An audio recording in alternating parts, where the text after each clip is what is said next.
I'm delighted to have come to give this lecture today on issues around world poverty and development from the perspective of international law, in particular the perspective of international human rights law.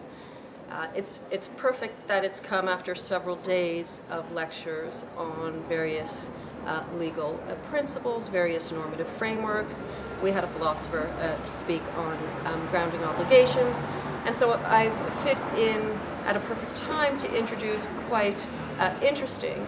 important in my view, but also quite difficult and conceptually inchoate in some ways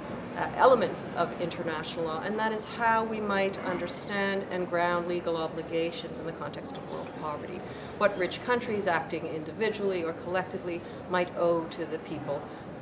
of other countries, how those rights and obligations might be best understood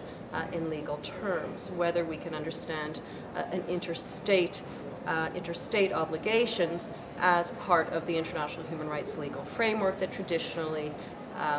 understands right holders to be people and duty bearers to be their states. Ideas of collective obligations, ideas of